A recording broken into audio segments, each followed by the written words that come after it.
사람은 나이에 따라서 고민하는 문제들이 달라지고요. 또 중요하게 여기는 것도 달라집니다. 젊을 때는 일이 중요하고 일이 전부처럼 보이죠. 그래서 그 일을 성취하고 성공하기 위해서 자녀와의 소중한 관계나 혹은 자신의 건강을 그다지 신경 쓰지 않는 경우가 많습니다. 그러나 세월이 지나 나이가 들게 되면서 생각이 달라지기 시작하죠. 일도 중요하지만 그보다 자신의 건강이나 또 배우자와의 관계, 자녀와의 관계가 더 중요하다는 사실을 조금씩 깨닫게 됩니다. 지금도 아마 분명히 여러분들이 중요하게 생각하는 각각의 문제들이 있을 거예요. 그 문제가 돈 문제일 수도 있고 또 자녀의 성적 문제일 수도 있고 집 문제일 수도 있고 시험 합격의 문제일 수도 있고 승진의 문제, 외모나 건강의 문제일 수도 있습니다. 그러나 우리가 죽음 앞에 서게 되면 제가 방금 말씀드린 문제들보다 훨씬 더 중요한 문제가 있다는 것을 알게 될 거예요. 왜냐하면 죽음이 끝이 아니기 때문입니다. 히브리서 9장 27절에서 하나님은 분명히 말씀하셨습니다. 한 번 죽는 것은 사람에게 정해진 것이요 그 후에는 심판이 있으리니 이렇게 말씀하셨어요. 하나님께서는 성경을 통해서 분명히 말씀하셨습니다. 죽음이 끝이 아니고 그 후에는 하나님의 심판이 있고 그 심판의 결과에 따라서 천국과 지옥으로 나뉘게 되고 천국에 간다 할지라도 분명히 천국에서 받을 상급이 각각 다름을 말씀하셨습니다. 많은 사람들이 이 중요한 사실을 놓치며 살아가고 있기 때문에 은퇴 이후의 삶만 걱정하고 준비하는 거예요. 예수님이 말씀하신 이 부자와 거지 나사로 이야기를 한번 생각해 보세요. 자, 부자가 죽어서 지옥에 가서 고통을 당하자 그 지옥에서 고통을 당하자 소원이 완전히 뒤바뀌어 버립니다. 누가복음 16장 27절에 보니까 이 부자가 지옥에 들어가서 그 뜨거운 불꽃 속에 고통당하는 부자가 이 천국에 있는 아브라함에게 이렇게 말하죠. 나사로를 내 아버지의 집에 보내소서. 내 형제 다섯이 있으니 그들에게 증언하게 하여 그들로 이 고통받는 곳에 오지 않게 하소서. 자, 지금 이 부자는 인생에 있어서 가장 중요한 것이 무엇인지를 지옥에 가서야 뒤늦게 깨달은 거예요. 그래서 자기 형제들에게 지금 아직 죽지 않은 자기 형제들에게 사후 세계가 있으니 지금 내가 고통받고 있는 이 지옥에 오지 않게 준비해야 됨을 좀 누가 가서 나사로를 보내서 알려달라는 것입니다. 죽음 이후에 하나님의 심판이 있다는 것과 또 천국과 지옥이 있다는 사실은 성경에서 뭐 한두 번 정도 슬쩍 언급하고 지나가는 그런 내용 아닙니다.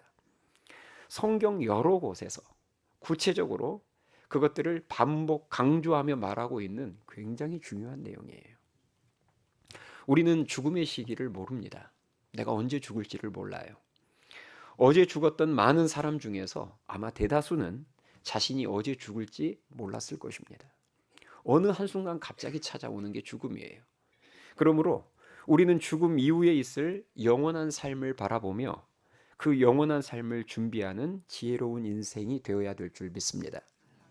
오늘 당장 죽음이 찾아오더라도 망설임과 두려움 없이 주님 앞에 설 그 준비를 해야 된다는 거죠. 우리의 믿음과 상관없이 죽음 너머에는 영원한 세계가 기다리고 있습니다. 여러분이 그것을 믿든 믿지 않건 간에 우리들의 믿음과는 상관없이 죽음 너머에는 영원한 세계가 기다리고 있어요. 그래서 하나님께서는 저와 여러분들을 만드실 때 우리의 마음에 영원한 세계를 사모하는 마음을 넣어주셨습니다. 전도서 3장 11절에 보니까 이렇게 기록이 되어 있습니다. 하나님이 모든 것을 지으시되 때를 따라 아름답게 하셨고 또 사람들에게는 영원을 사모하는 마음을 주셨느니라. 아멘. 하나님께서 우리를 만드실 때 영원을 사모하는 마음을 왜 넣어주셨을까요? 그것은 실제로 영원한 세상이 있기 때문입니다. 그러니까 영원을 사모하는 마음을 넣어주시는 거예요. 그 영원한 세상은 천국과 지옥인데요. 이 시간에는 우리가 반드시 가야 할 천국에 대해서 잠시 살펴보도록 하겠습니다. 천국이 어떤 곳일까? 천국이 어떤 곳인지를 가장 확실하게 알 수 있는 방법은 직접 가보는 것이겠지만 하나님께서는 이 땅에 살고 있는 우리도 그 천국을 살짝 엿볼 수 있도록 이 말씀을 주셨습니다. 그래서 이 성경 말씀에 보면 천국에 대한 정보가 나와 있는데요. 천국의 모든 것을 다 알 수 있는 수준은 아니고 예고편 수준으로 나와 있습니다. 첫 번째로 성경이 말하는 천국은 슬픔이 없는 곳입니다. 뭐가 없는 곳이라고요? 슬픔이 없는 곳이에요. 자, 오늘 본문 3절 4절 말씀을 한 목소리로 같이 읽겠습니다. 오늘 본문 3절 4절입니다. 자, 천국이 어떤 곳인지, 천국에서 어떤 일이 있고 어떤 곳인지를 우리들에게 알려주고 있는데요. 자, 3절 4절 함께 읽습니다. 시작. 내가 들으니 보좌에서 큰 음성이 나서 이르되 보라, 하나님의 장막이 사람들과 함께 있음에 하나님이 그들과 함께 계시리니 그들은 하나님의 백성이 되고 하나님은 친히 그들과 함께 계셔서 모든 눈물을 그 눈에서 닦아주시니 다시는 사망이 없고 애통하는 것이나 곡하는 것이나 아픈 것이 다시 있지 아니하리니 처음 것들이 다 지나갔음이로라. 아멘.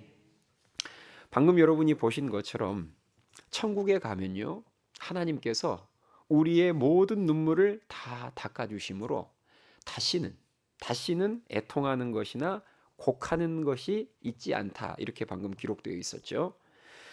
제가 우리 성도들을 신방하거나 상담을 하면서 매번 느끼는 것 중에 하나는 모든 사람들에게는 예외 없이 모든 사람들에게는 각각 자기만의 상처와 한이 있다는 것입니다. 이게 없는 사람은 없어요. 정도의 차이는 있지만 모든 사람들에게는 각각 자기만의 상처와 한이 있습니다.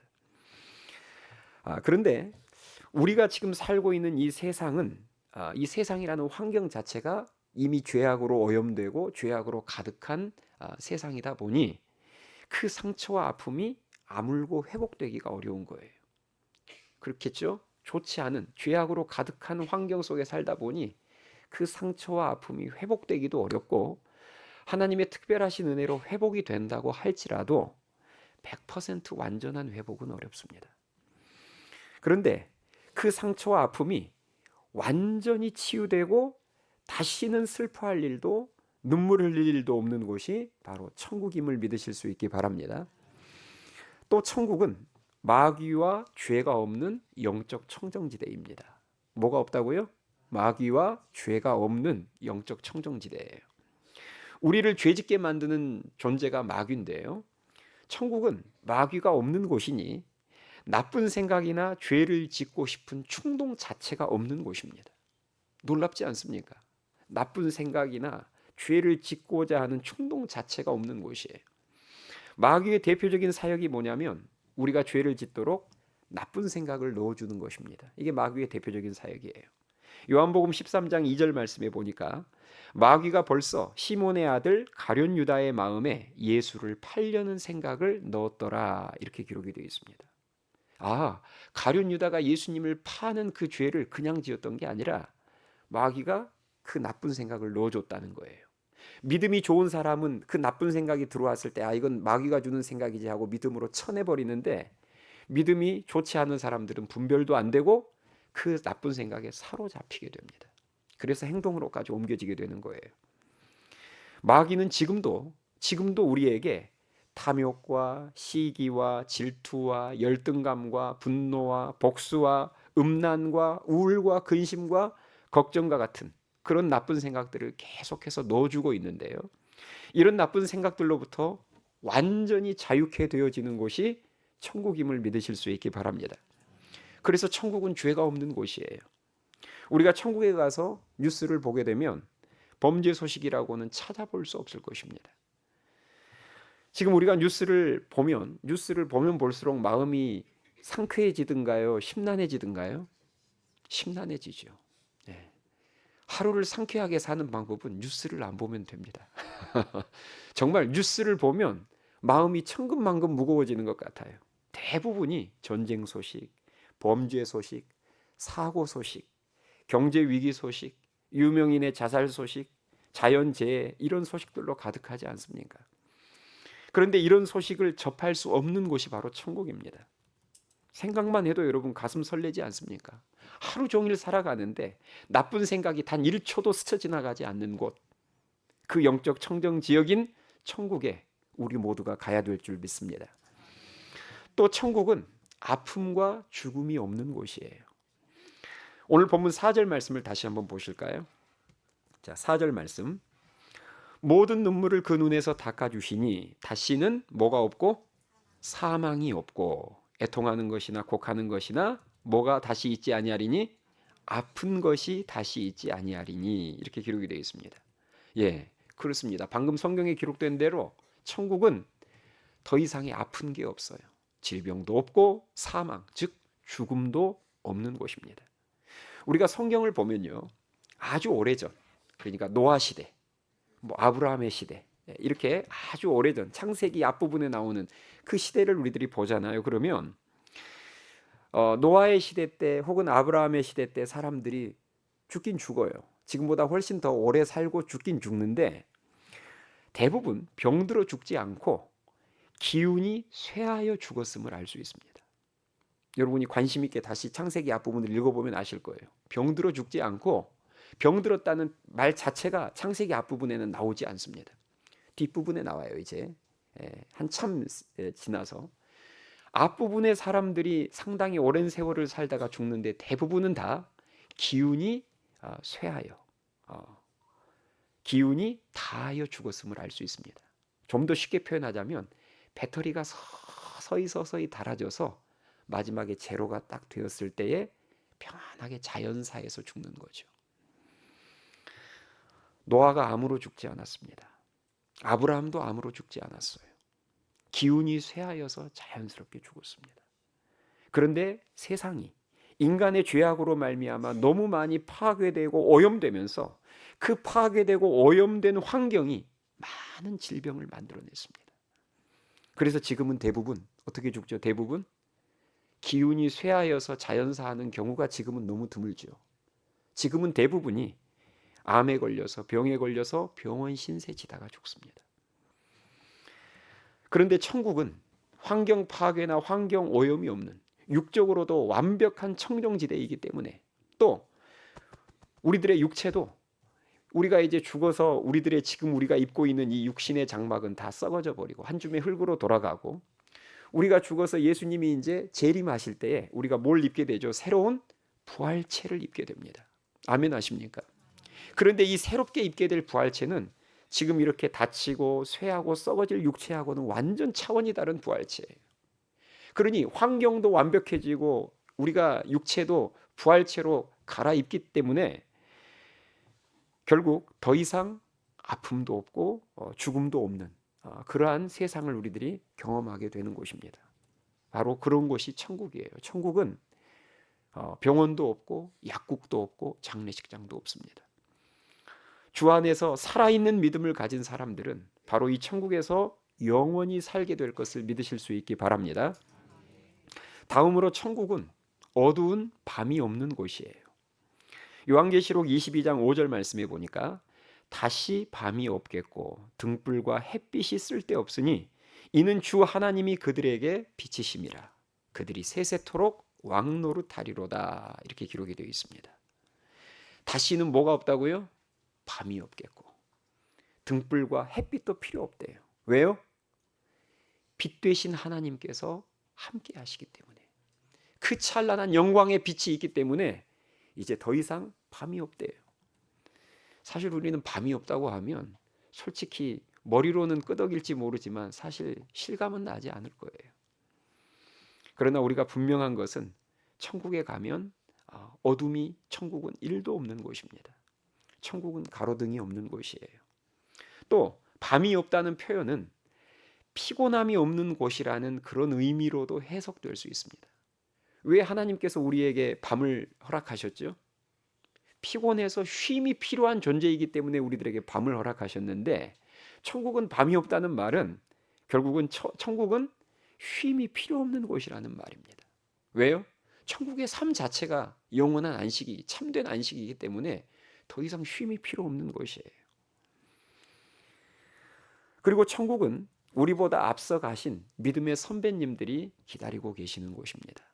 사자굴에 들어갔다가 살아나온 다니엘 선배님도, 또 홍해를 가르고 마른 땅으로 홍해를 건넜던 모세 선배님도, 그리고 또 골리앗을 물리쳤던 다윗 선배님도, 또 무너진 성벽을 재건했던 탁월한 리더십의 소유자였던 느헤미야 선배님도, 죽으면 죽으리라 엄청난 믿음을 보여주셨던 에스더 선배님도, 예수님의 수석제자 베드로 선배님도 다 만날 수 있는 곳이 천국이에요.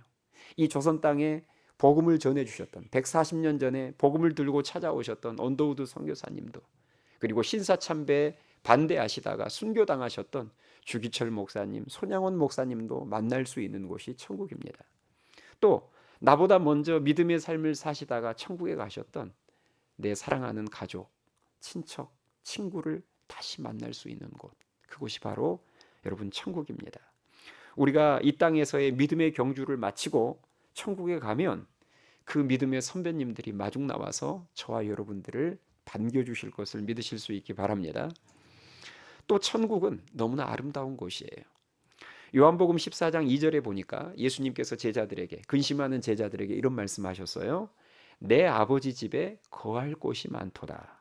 내가 너희를 위하여 거처를 예비하러 가노니 가서 너희를 위하여 거처를 예비하면 내가 다시 와서 너희를 내게로 영접하여 나 있는 곳에 너희도 있게 하리라. 지금 예수님이 계속 말씀하신 내 아버지 집에 거할 곳이 많고 내가 너희를 위해 거처를 예비하러 간다. 이곳이 어딜까요? 천국입니다. 주님이 우리를 위해서 예비해 놓으신 이 천국이 얼마나 멋있고 아름다운 곳인가. 자, 오늘 본문 18절부터 사도 요한은 하나님이 보여주신 그 천국의 모습을 묘사하고 있는데요. 자, 18절부터 한번 보실까요? 18절. 조금 아래로 내려가셔서 18절 잘 보세요. 천국이 어떻게 얼마나 아름다운 곳인지를 자, 이렇게 묘사를 해놨습니다. 18절. 그 성곽은 벽옥으로 쌓였고 그 성은 정금인데 맑은 유리 같더라. 같더라예요. 지금 뭔가 그 아름다움을 표현을 해야 되는데, 우리가 쓰고 있는 단어로 표현을 해야 되는데 너무 아름다운데 표현할 길이 없으니까 유리 같다 이렇게 지금 표현하고 있어요. 19절. 그 성의 성곽의 기초석은 각색 보석으로 꾸몄는데, 21절. 그 12문은 12진주니 각 문마다 한 개의 진주로 되어 있고 성의 길은 맑은 유리 같은 정금이더라. 이렇게 기록이 되어 있습니다.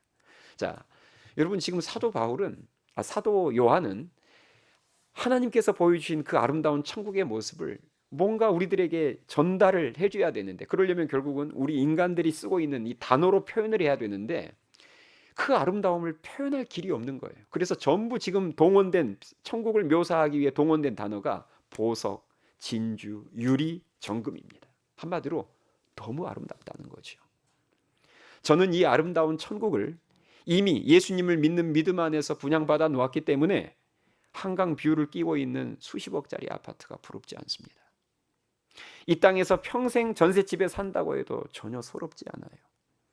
해외여행을 많이 못 가도 아쉽지 않습니다. 훨씬 더 아름다운 천국 여행할 시간이 제게 점점 다가오고 있기 때문입니다. 여러분이 이렇게 맛있는 것을 먹으면 그 맛있는 것을 먹으면은 그 맛을 사랑하는 사람들에게 맛보여주고 싶잖아요. 내가 사랑하는 사람 언제 데리고 와서 이거 먹게 해줘야지. 또 여러분들이 이렇게 여행을 하면서 멋있는 곳, 좋은 곳을 보면 또 사랑하는 사람 언제 데리고 와서 구경시켜줘야 되겠다. 그렇지 않습니까? 그런데 여러분이 사랑하는 사람에게 제주도도 보여주고 강원도도 보여주고 해외 유명 관광지도 구경시켜 주는데 정작 그와 견줄 수 없이 아름다운 천국을 보여줄 수 없다면, 천국으로 인도해 줄 수 없다면 사실 너무 안타까운 일 아닙니까? 이 땅에서 여행 좀 안 데리고 가면 어때요? 이 땅에서 전셋집 좀 살면 어떻습니까? 이 세상의 삶은 잠깐인데 나중에 죽으면 그 영원한 세계에서 이 세상의 아름다운 것과는 견줄 수 없는 그 아름다운 천국, 그곳으로 우리가 사랑하는 사람들을 인도해 줘야 되지 않겠습니까? 예수님을 전해 주어서 천국 여행을 하게 해줘야죠. 천국을 분양받게 해줘야죠. 이것이 우리가 전도해야 될 중요한 이유인 줄 믿습니다. 또 천국은 놀라운 평화가 있는 곳이에요. 이사야서 11장 6절에 이런 말씀이 나옵니다. 자, 천국의 그 평화가 이렇게 묘사되어 있어요. 그때에 이리가 어린 양과 함께 살며 표범이 어린 염소와 함께 누우며 송아지와 어린 사자와 살진 짐승이 함께 있어 어린 아이에게 끌리며 암소와 곰이 함께 먹으며 그것들의 새끼가 함께 엎드리며 사자가 소처럼 풀을 먹을 것이며 젖 먹는 아이가 독사의 구멍에서 장난하며 젖된 아이가 독사의 굴에 손을 넣을 것이라. 천국의 평화의 모습이 여러분 그려지십니까? 이리와 양이 서로 잡아먹지 않고 함께 산대요. 표범이 염소와 함께 잔답니다. 사자가 소처럼 풀을 먹은대요. 천국에 가면 서로 해치지 않기 때문에, 먹이 사슬 자체가 없어져 버리기 때문에 천국에 가면 전부 다 초식동물로 돌아갑니다. 사자가 소처럼 풀을 먹은대요. 그리고 젖 먹는 아이가 독사의 구멍에 손을 넣어도 다치지 않는데요. 할렐루야. 여러분, 이처럼 천국은 싸움과 다툼이 없는 곳입니다. 먹이 사슬이 없는 곳이에요. 서로 드론으로 공격하는 전쟁도 없고 관세 전쟁도 없는 곳입니다. 오직 평화만 있는 곳, 그곳이 바로 천국임을 믿으실 수 있기 바랍니다. 제가 천국을 설교하거나 성경 공부 때 가르칠 때마다 여러분, 천국은 서로 해하지 않는 곳이기 때문에 먹이 사슬이 없어지고 그렇다 보니까 사자도 초식동물로 돌아갑니다. 그러면 갑자기 그 말을 듣고, 그러면 목사님 천국에는 스테이크를 못 먹겠네요. 그러면 천국이 아니에요 저한테는, 이러신 분들이 계세요. 그런데 그것은 타락한 우리 수준에서의 생각입니다. 여러분이 나중에 천국에 가면 스테이크의 시옷자도 생각나지 않을, 상상도 못할 천국에서만 누릴 수 있는 엄청난 각종 과실과 열매들이 있을 거예요. 그 대표적인 게 생명나무입니다. 아담과 하와가 먹지 못하게 쫓아냈던, 여러분들의 그 스테이크 시옷자도 생각나지 않을, 아메리카노의 이응자도 생각나지 않을 놀라운 천국의 음식이 준비되어 있을 거예요. 믿으시면 아멘 하실 수 있기 바랍니다. 또 천국은 하나님의 영광을 대면에서 볼 수 있는 완전한 교제가 있는 곳입니다. 고린도전서 13장 12절에 보면 이런 말씀이 있습니다. 우리가 지금은 거울로 보는 것 같이 희미하나 그때에는 얼굴과 얼굴을 대하여 볼 것이요 지금은 내가 부분적으로 아나 그때에는 주께서 나를 아신 것 같이 내가 온전히 알리라. 아멘. 지금 우리가 하나님을 아는 지식은 지극히 부분적인 것입니다. 또 하나님과 만나기는 해요. 우리가 예배를 통해서도 성경을 통해서도 기도를 통해서도 하나님 만나긴 하는데 지금은 희미한 만남입니다. 이 죄악된 세상 속에서 지금 이 세상 자체가 하나님과의 교제를 방해하는 것들이 너무 많고요. 또 우리도 죄인이기 때문에 하나님을 대면할 수도 없습니다. 그런데 천국에 가게 되면 그 영적 청정지대에서 이제는 하나님과 완전한 교제를 하게 되는 거예요. 완전한 교제. 그것을 그렇게 표현하죠. 얼굴과 얼굴을 대면한다. 이것은 하나님이 얼굴이 있다는 말이 아니라 얼굴과 얼굴을 대면한다는 말은 그만큼 완전한 교제 속에 들어간다는 말이에요. 아까 여러분들이 설교 말씀을 듣기 전에 찬송 하나 불렀었죠. 찬송가 제목 생각나세요? 이거 생각나신 분은 예배를 지금 정신 차리고 똑바로 드리고 있는 분입니다. 아까 찬송가 제목 생각나시는 분. 85장인 것은 생각나는데 제목은 목사님 생각이 안 납니다. 구주를 생각만 해도라는 찬송가였어요. 그 찬송가 1절 가사를 보면 이렇게 됩니다. 구주를 생각만 해도 이렇게 좋거늘 주 얼굴 배울 때야 얼마나 좋으랴. 할렐루야. 지금 이 시편, 이 찬송가의 가사를 쓴 사람이 뭘 노래하고 있는지 아시겠어요?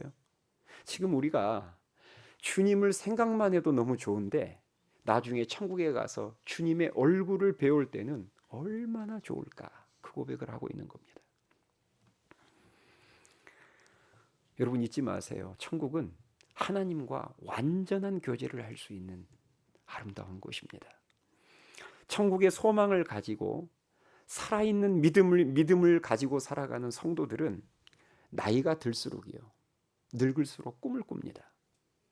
세월이 흘러간다는 게 아쉽거나 서글프지 않아요. 천국 소망이 분명한 성도들은. 왜냐? 훨씬 더 좋은 집으로 이사갈 꿈이 있기 때문입니다. 그리고 그 이사 준비로 점점 바빠지기 때문입니다. 신랑 되시는 주님을 만날 들뜬 마음으로 더욱 하늘의 상급을 쌓기 위해 노력하기 때문입니다. 그래서 나이 먹는다는 게, 늙는다는 것이 허무하거나 슬프지 않는 거예요. 그러나 천국 소망이 없는 사람은 나이가 들수록 인생이 허무해질 것이고 초라해질 것이고 불쌍해질 겁니다. 아무런 낙이 없잖아요. 그래서 만나면 은퇴 이후 걱정이나 하고 세상의 낙을 조금이라도 더 즐길 계획이나 세우지 천국의 삶을 준비하지는 않습니다. 사랑하는 여러분, 여러분은 천국의 삶을 얼마나 준비하며 사십니까? 여러분에게 천국 갈 믿음의 준비가 돼 있으십니까? 다 천국 가실 분들이 아니세요? 아까 1부 때는 아멘 아멘 하던데 2부 때는 어떻게 천국 가실 분들이 이렇게 자신 없으세요? 야고보서 2장 14절 말씀에 보니까 이런 말씀이 있어요. 내 형제들아, 만일 사람이 믿음이 있노라 하고 행함이 없으면 무슨 유익이 있으리요? 그 믿음이 능히 자기를 구원하겠느냐? 야고보서 2장 26절에 보니까 영혼 없는 몸이 죽은 것 같이 행함이 없는 믿음은 죽은 것이니라, 이렇게 기록이 되어 있습니다. 여러분, 구원은 예수님을 믿는 믿음으로 얻지만 그 믿음이 진짜 믿음이라면, 성령 안에서의 진짜 믿음이라면 그 믿음은 반드시 행함을 동반함을 믿으실 수 있기 바랍니다. 그래서 우리는 행함이 동반된 진짜 믿음을 준비해야 돼요. 그래서 오늘 지금 이 순간이라도 당장 주님이 부르시면 조금도 망설이거나 후회함 없이 천국에 갈 준비가 되어 있어야 합니다. 그리고 하나 더 중요한 것은 지금 우리가 가지고 누리고 있는 것들 중에서 단 하나도 천국으로 가져갈 수 없다는 거예요. 그래서 우리가 사람이 죽었을 때, 장례 치를 때 시신에게 입히는 수의에는 주머니가 없습니다. 아무것도 가지고 갈 수 없어요. 내가 가지고 있는 지금 시간, 물질, 재능, 그 어떤 것도 가져갈 수 없습니다. 그래서 예수님께서는 마태복음 6장 20절에서 이런 말씀하셨어요. 오직 너희를 위하여 보물을 하늘에 쌓아두라.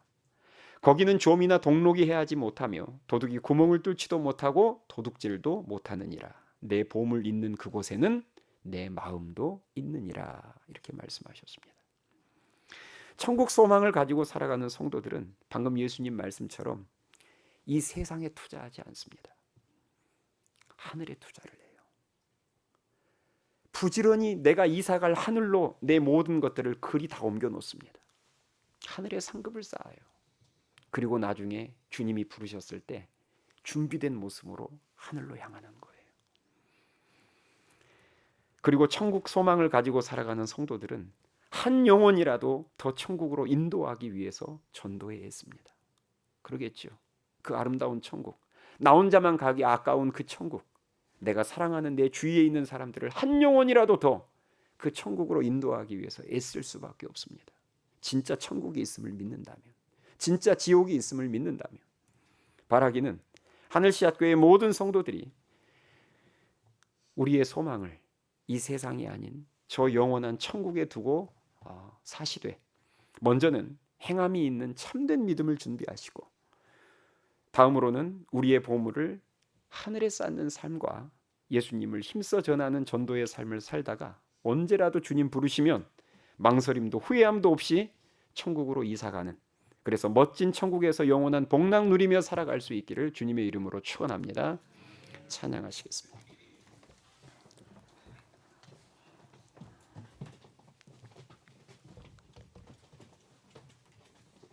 우리 오늘 주신 말씀을 생각하며 천국을 소망하는 마음으로 우리 다 같이 이 찬양 하시겠습니다.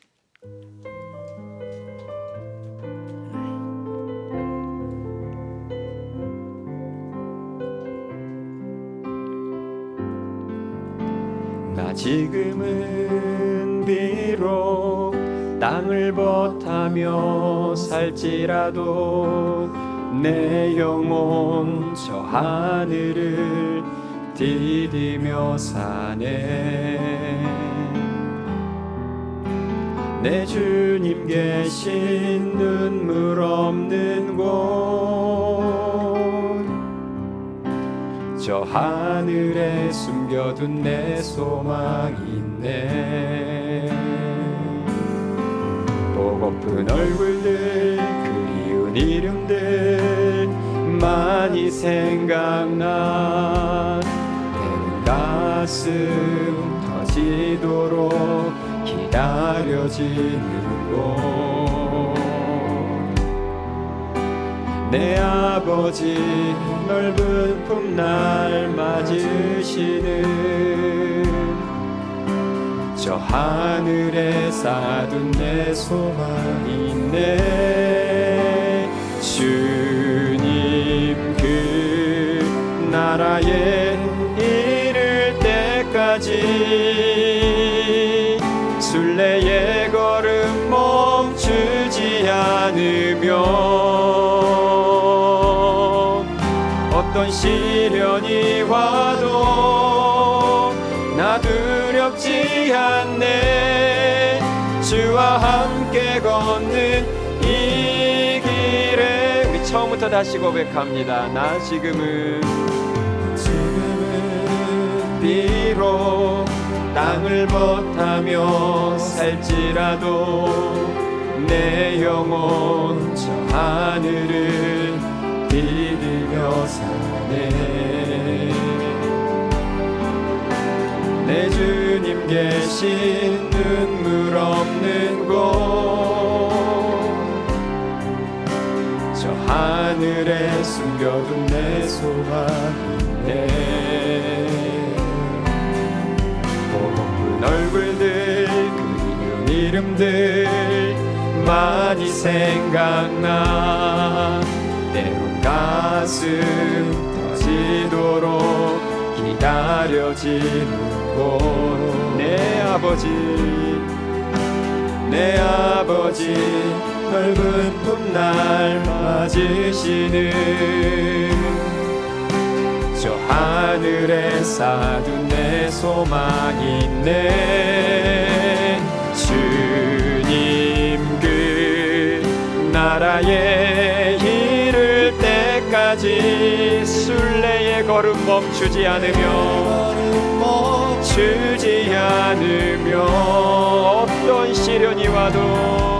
어떤 시련이 와도 나 두렵지 않네.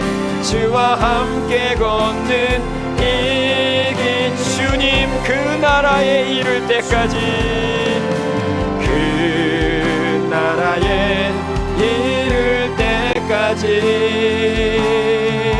순례의 걸음 멈추지 않으며 어떤 시련이 와도 나 두렵지 않네. 주와 함께 걷는 이 길, 주님 그 나라에 이를 때까지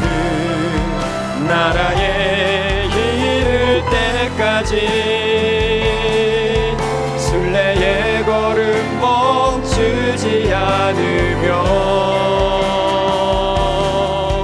어떤 시련이 와도 나 두렵지 않네.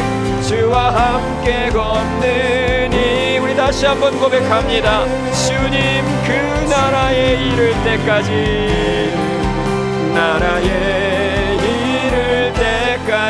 순례의 걸음 멈추지 않으며